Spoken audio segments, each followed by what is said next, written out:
Hello students, welcome to the channel online study with DK.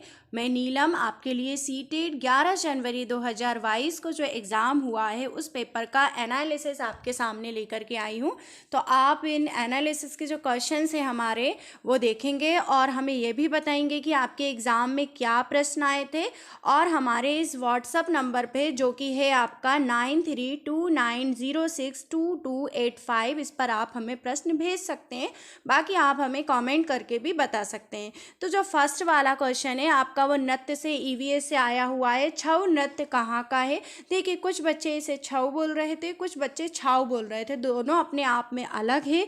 तो छऊ नृत्य के बारे में मैंने लिख दिया है कि ये झारखंड और उड़ीसा का है।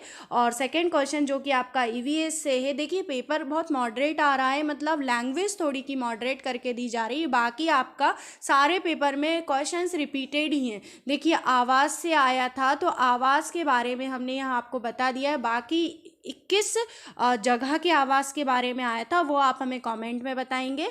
आप स्क्रीनशॉट ले सकते हैं। यहाँ पर मैंने आवाज़ की पूरी डिटेल दी है। लकड़ी एवं पत्थर के घर भारत में मुख्यतः पर्वतीय क्षेत्रों में हिमाचल प्रदेश, कुल्लू मनाली, लद्दाख केंद्र शासित प्रदेश है जो कि जम्मू कश्मीर, उत्तराखंड राज्य में पाए जाते हैं। पर्वतीय क्षेत्रों में मुख्य चुनौती है बादल फटना, भूकंप, बर्फबारी, चट्टानें खिसकना। यहाँ पर जो घर होते हैं वो लकड़ी पत्थर के घर 2 मंजिला बनाए जाते हैं।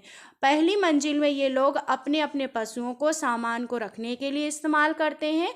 और पर्वतीय क्षेत्रों में घरों की जो नींव होती है उसको मजबूत रखा जाता है, दीवारों को पत्थरों से बनाया जाता है। कुछ इस तरह से मैंने पूरी यहाँ पर आपको डिटेल दे दी है आवाज़ की। तो आप हमें बताएंगे कि इसमें से आवाज़ का किस जगह के आवाज़ के बारे में पूछा गया था कमेंट करके। और बाकी आप स्क्रीनशॉट ले लीजिएगा और इसे अच्छे से आप रीड करें। थर्ड क्वेश्चन लिया है केचुए से कि केचुए के बारे में पूछा था कि किसान का मित्र कौन होता है जो मिट्टी की उर्वरता को बढ़ाता है? तो उसका आंसर है केचुआ। जो केचुआ होता है उससे उसके माध्यम से जैविक खाद भी तैयार किया जाता है। फिर आया था भोजन से लिंगहू फैन जो है आपका लिंगहू फैन, ये हांगकांग में रहने वाले लोगों द्वारा खाया जाता है। और ये किससे तैयार किया जाता है? सांप से ये तैयार होता है। फिर आपका अपसारी चिंतन से पूछा गया था कि विचारों को एक केंद्र से प्रारंभ होकर उसके भिन्न भिन्न पक्षों के ध्यान में रखते हुए दिशा में विस्तृत किया जाता है। तो आप उसके थोड़ा मॉडरेट किया था कि किस तरह से है। तो मैं आपको अपसारी चिंतन बता देती हूँ। जैसे कि क्या होता है कि मैंने आपको बोला 25, तो आप उसके आंसर को अलग अलग तरह से हर एक बच्चा देगा, जिस तरह से जो सीखेगा 5 × 5 करेगा, कोई 25 × 1 करेगा। तो इस तरह का जो चिंतन होता है इसे अपसारी चिंतन कहते हैं कि आंसर सभी का सेम आए लेकिन करने के तरीके सबके अलग अलग हों। फिर है अभिसारी चिंतन से। तो अभिसारी चिंतन क्या होता है? मैंने यहाँ अपसारी और अभिसारी दोनों इस वजह से आपको बता दिया है कि इन दोनों से क्वेश्चन आपका पूछा गया था, लेकिन क्वेश्चन की जो लैंग्वेज थी वो इस तरह से थी कि एग्जाम्पल दे करके आपको बताना था। ठीक, तो अभिसारी चिंतन क्या है? यह एक ऐसा चिंतन है जिसके माध्यम से हम किसी भी विषय वस्तु के प्रति श्रेष्ठ विचार करते हैं।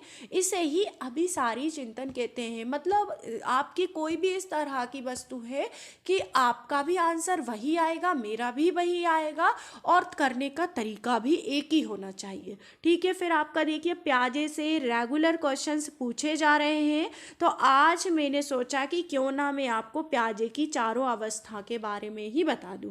ठीक है, क्योंकि मेन ये रहा कि सभी पेपर का एनालिसिस करने पर हमें कोहलवर बाइगोट्स की प्याजे देखने को ही मिले। ठीक है, तो प्याजे की जो पहली अवस्था है वो आपकी है संवेदी पेशीय इंद्रिय जनित अवस्था, जो कि आपकी 0 से 2 वर्ष है। दूसरी है आपकी पूर्व संक्रियात्मक अवस्था 2 से 7 वर्ष है।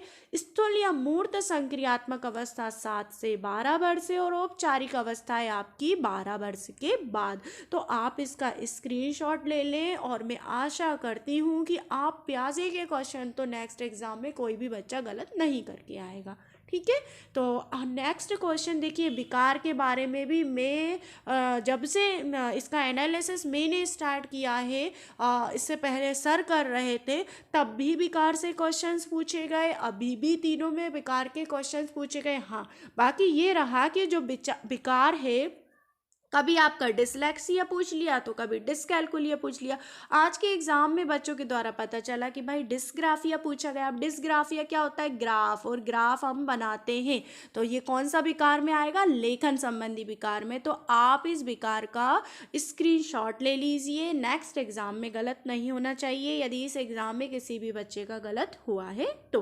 फिर देखिए आपका मुंबई से चंडीगढ़ जाने वाली ट्रेन के रूट में भाई कौन कौन से शहर आएंगे, इस टाइप के क्वेश्चंस आपके पर्यावरण में पूछे जा रहे हैं तो आप इन पर भी थोड़ा ध्यान दीजिए। फिर एक क्वेश्चन आया कि ऐसा जानवर जो अपने दांतों से, उसके 2 दांत होते हैं, बड़े होते हैं, वो जीवों को अपनी चीज़ों को कुतरता है।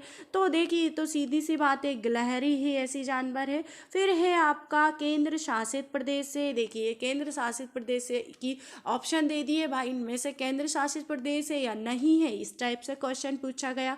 समावेशी शिक्षा से क्वेश्चन आया इस बार।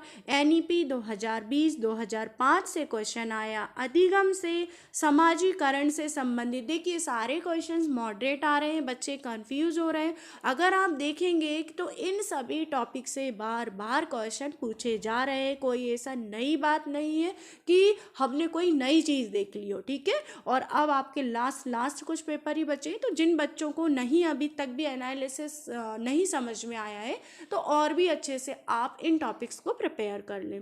देखिए समाजीकरण से, वाइगोत्स्की से, पियाजे से, कोहलबर्ग से भी देखिए बच्चे कुछ काल्पनिक चीज कर रहा है तो कोहलबर्ग के कौन से चरण में आएगा। फिर हिंदी में देखिए समानार्थी, प्रत्यय, विलोम, ये जो होते हैं एक ना एक तो आता ही है। इस बार हमें ये पता नहीं चला किसी भी बच्चे के द्वारा, शायद किसी को याद नहीं रहा कि प्रत्यय कौन सा आया था। तो अगर आपको किसी को याद है तो आप कमेंट में बताएं प्लीज़ हमें, ठीक। ट्रेन से मैथ्स का क्वेश्चन एक ही मुझे यहाँ पर मिला है कि 25 मिलियन को हिंदी सिस्टम में क्या कहेंगे। तो देखिए मिलियन जो होता है, 1 मिलियन आपका 10 लाख के इक्वल होता है। आप सभी इस चीज़ से फैमिलियर हैं, बिल्कुल बेसिक सा क्वेश्चन पूछा गया। तो 25 मिलियन 25 इंटू 10 लाख तो 250 लाख बोलेंगे इसे, या फिर आप 2 करोड़ 50 लाख भी बोल सकते हैं। फिर आपका क्वेश्चन पूछा गया नर्सिज्म से संबंधित प्रश्न। अच्छा, नर्सिज्म के बारे में इस तरह से पूछा गया था कि कोई बच्चा है वो अपने आप में ही सोचता बिताता है या अपने आप को ज़्यादा महत्व देता है। तो ये नर्सिज्म से संबंधित मैंने इस तरह से यहाँ आपको डिनोट करके बता दिया है। संधि से अरब सागर की सीमाओं को छूने वाले राज्य और बैन हिले। तो आपके जो क्वेश्चन का आपका टाइप था कि किस टॉपिक से क्वेश्चन आए वो इस तरह से थे। बाकी जिसने भी एग्जाम दिया है वो हमें कमेंट बॉक्स में प्लीज़ शेयर करें कि किस तरह से क्वेश्चंस आए हुए थे। मैथ्स का हमें क्वेश्चन कोई भी बच्चा सिर्फ एक ही क्वेश्चन बता पाया है। और मेन थिंग यहाँ पर ये है आपकी कि आप अगर क्वेश्चन बताते हैं तो आप इस व्हाट्सअप नंबर पे, अगर कोई एग्ज़ाम दे करके आया है तो प्लीज़ आप शेयर करेंगे तो सभी बच्चों की हेल्प होगी। अब हम नेक्स्ट एग्ज़ाम का जो भी एनालिसिस होगा वो लेकर के आएंगे। आज का हमारा 11 जनवरी का एग्ज़ाम था। आप सभी का एग्ज़ाम कैसा रहा वो आप हमें कमेंट बॉक्स में बताएंगे। आप सभी को मेरा जय हिंद, वंदे मातरम।